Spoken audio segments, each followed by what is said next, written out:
Okay guys, kukunin natin ang ating mga fruits para may ayos na natin dito sa ating lagayan. Dahil marami pa tayong gagawin for today's video. So, Happy New Year para sa inyong lahat. So, ayan. Para may ayos na natin ang lahat ng fruits. Ito pala guys, galing ng manggahan, no? Dahil bumili ako ng buko.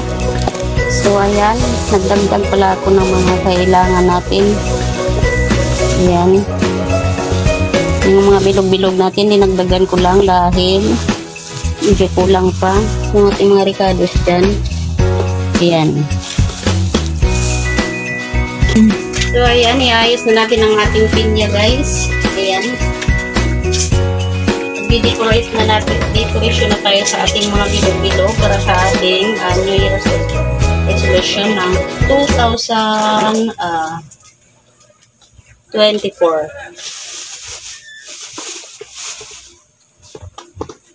So, ayan.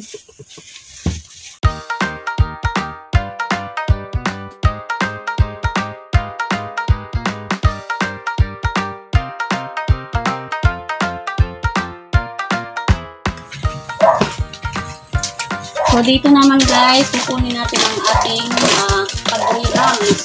Ayan. Ang ating paano dyan.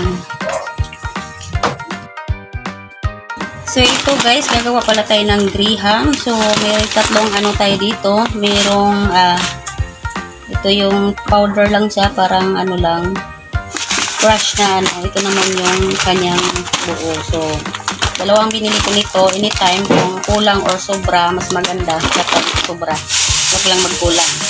So, ito din ang ating mango, 6 pieces. So, ayan na guys, for today's vlog ay malinis ng aking kamay at naghuhugas na tayo dyan. Simulan na natin ang aking pag-grahams ni Marielyn TV Vlog. Ayan na. Lata na lang guys, ang bagal-bagal ng kutsilyo eh. Kamayin ko na lang.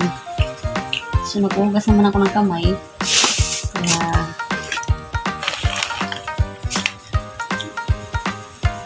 grabing tao sa manggahan guys. Nagpila-pila ang buko doon ay kinikilo-kilo na lang. Kasi sobrang ano. Malinis ang kamay ko guys ha. Huwag kayong ano dyan.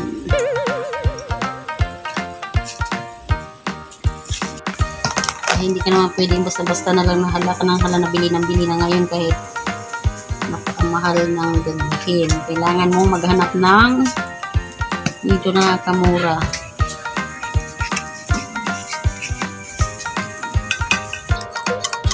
Masada.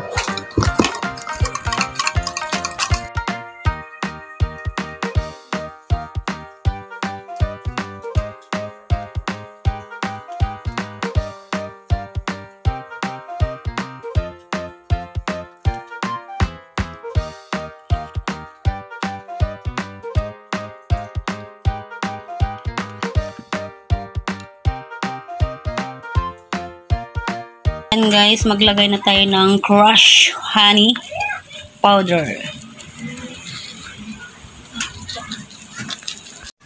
Yan yung ating pasikan graham sa ating lagayan guys. So ayan ang ating nagawa na dalawang baon na graham guys. Yan. Yan.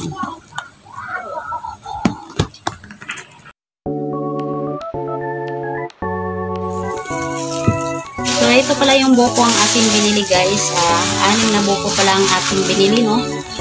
So, ibig sabihin marami ditong sabaw. Kaya andun yung sabaw.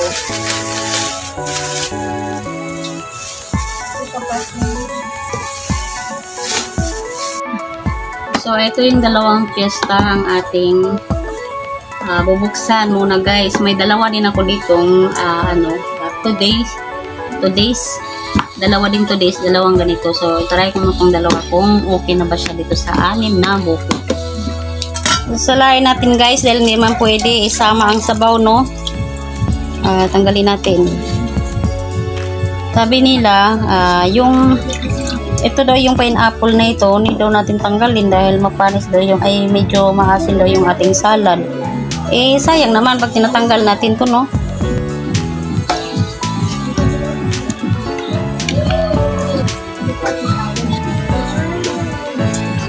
So, ito pala yung aking pinili guys, no? Alaska de Crema dahil ang ating condense ay Alaska din. Kaya ito na lang din ang aming ginusto.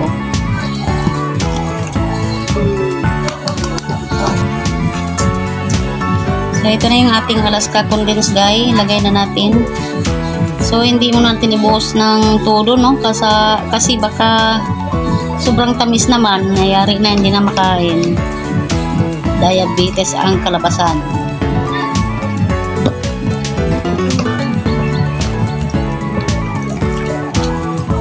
So, yung ating, ano guys, yung papasas, yan.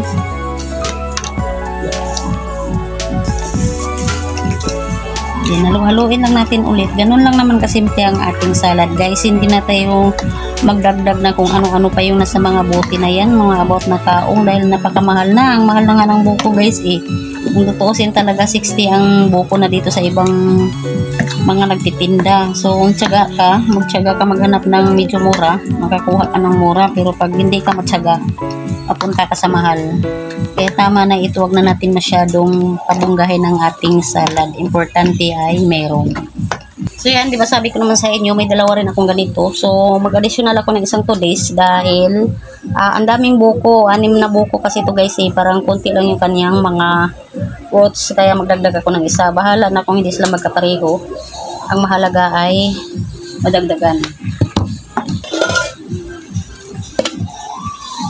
Ayan. So, ayan. Tapos na ako mag-rehams at ang ating pasalad. Magkalderita ako guys. Ayan.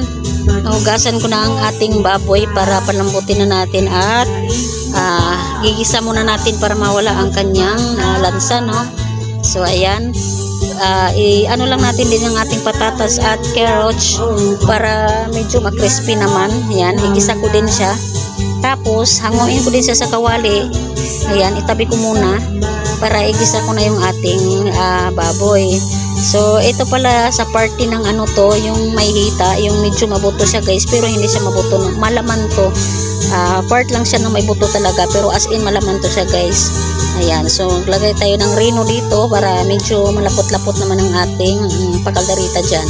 So, ayan yung ating sabaw din. Nagsabaw din ako ng kalahati para mayroon tayong masabaw-sabaw after ng putukan. So, ito na nga, luto na ang ating may spaghetti tayo dyan. Hindi ko ninamihan dahil wala namang kakain ito. So, ayan yung ating So, ayan na yung ating pasalad dyan, yung ating cake kasi may birthday din, no? New Year na din at saka birthday yan. So, ating pamangga dyan, yung mga fruits natin dyan.